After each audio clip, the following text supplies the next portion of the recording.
So hello and welcome to my video. मेरा नाम है अंकिता।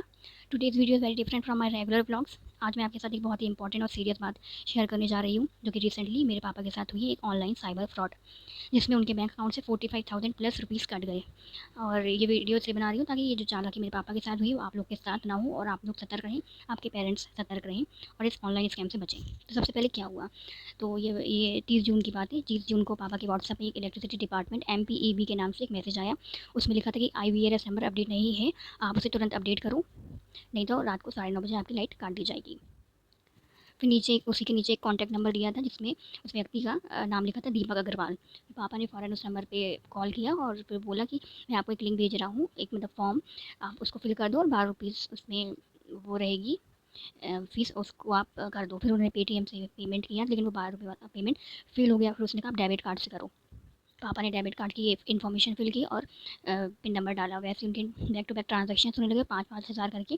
कुछ ही मिनटों में 45,000 रुपीज़ उनके कट गए। फिर जैसे उनके मतलब बातों में उलझा के रखा हुआ था, और पापा ने जैसे देखा 1-2 बार कटे तो फ़ोन बोले, तो वो बोला अभी ये भी रिफंड आ जाएगा। तो पापा तुरंत समझ गए कि ये फ्रॉड कर रहा है। तो उन्होंने फ़ोन कट किया, बचे हुए पेमेंट मेरे बैंक अकाउंट में ट्रांसफ़र किया, लेकिन तब तक 45,000 कट चुके थे, जब तक उन्होंने ये सब समझा, काटा और ये सब किया। फिर उस दिन टीकमगढ़ में थे और उसी दिन उनकी शाम की ट्रेन थी। तो उन्होंने फिर सबसे पहले उन्होंने 1930 national cyber crime helpline number है ये, इसमें कॉल किया और अकाउंट को फ्रीज़ कराने की कोशिश की। फिर बैंक ऑफ बड़ौदा के कस्टमर केयर पर कॉल किया और कार्ड ब्लॉक कराया, क्योंकि कस्टमर का बड़ौदा का ही वो अकाउंट था। फिर उन्होंने सीएम हेल्पलाइन नंबर पे 181 पर भी शिकायत रजिस्टर कराई।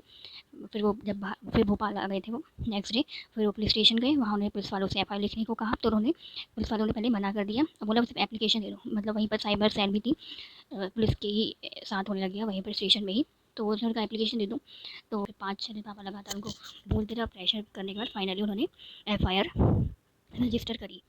और आज से 12 दिन, लगभग 10 कितने, आज 9-10 तारीख, तो 8-9-10 दिन हो गए हैं। और पुलिस ने उसकी लोकेशन भी झारखंड ट्रैक कर ली थी, क्योंकि नंबर थे उसमें दोनों वहीं से आ रहे थे। और इवन पुलिस स्टेशन में भी उन्हीं के ही सामने उस फ्रॉडर का कॉल आया, तो उन्हें उठाने से मना कर दिया। उन्होंने कहा मत उठाओ, पता नहीं क्यों।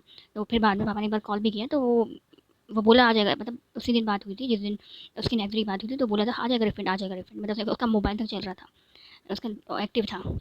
उससे ये और ये भी बैंक स्टेटमेंट से ये भी पता चल गया था कि जो ट्रांसफ़र हुए हैं वो एक ही अकाउंट में नहीं हुए, वो हिंदुस्तान पेट्रोलियम और अलग-अलग करके मर्चेंट अकाउंट्स में ट्रांसफ़र हुए हैं। और हैरानी की बात तो ये है कि उसी दिन साइबर सेल में वहाँ 5 से 6 लोग मिले, जिनके साथ सेम यही फ्रॉड हुआ था। फिर जिनमें एक हमारी पहचान की आंटी भी थी, जिनके साथ 25,000 रुपीज़ उनके भी कट गए थे सेम इसी प्रोसेस से। और न्यूज़पेपर में भी, दैनिक भास्कर में देखोगे तो अभी 5 लाख किसी के 61,000 ऐसे यहाँ पे भी फर्जी अधिकारी बनकर लूट रहा है और स्कैम कर रहा है, क्योंकि हम इतने अनअवेयर हैं कि हमें कुछ पता ही नहीं थे, बल्कि इतना हमें बताया है कि लिंकिंग में क्लिक नहीं करना है, और कोई भी OTP डेबिट कार्ड पिन नहीं देना है। बताने के बाद इस वीडियो को बनाने का यही मेरा मेन मोटिव था कि भाई आप अवेयर रहें। और ऐसे क्रिमिनल्स क्या करते हैं, बिजली बिल, लॉटरी का या पैन कार्ड ब्लॉक करने हो गया है, आपका बैंक अकाउंट लॉटरी लग गई है आपको, ऐसा कह के, या पैन कार्ड आपका ब्लॉक हो गया है, बैंक अकाउंट बंद हो गया है, इस तरह का कोई डर दिखाते हैं, या कोई ऐप डाउनलोड करने के लिए बोलते हैं, या कभी पुलिस वाला बन के, या कभी साइबर सेल वाला बनकर भी, या क्या बोलते हैं, कोई बैंक का अकाउंट का कोई बन करके आपको किसी भी प्रकार से OTP या किसी प्रकार की लिंक खोलने या ऐप डाउनलोड करने का बोलते हैं। पर ये कभी सही नहीं होता। कोई भी बैंक, कोई भी व्यक्ति आपसे OTP मांग ही नहीं सकता है। कभी कभी तो रिटर्न पार्सल करने का भी OTP मांगते हैं, जो आपके पास पार्सल आया भी नहीं है। तो यदि इस तरह की कुछ चीज़ कर रहा हो तो आप फ़ौरन मना कर दो। और कभी कभी 10 से 20 रुपये का लालच देंगे कि आपका ये काम हो जाएगा, ये लिंक हो जाएगा। कुछ नहीं होता है ऐसा। तो मतलब अवेयर रहो, इस चीज़ के बारे में पढ़ो।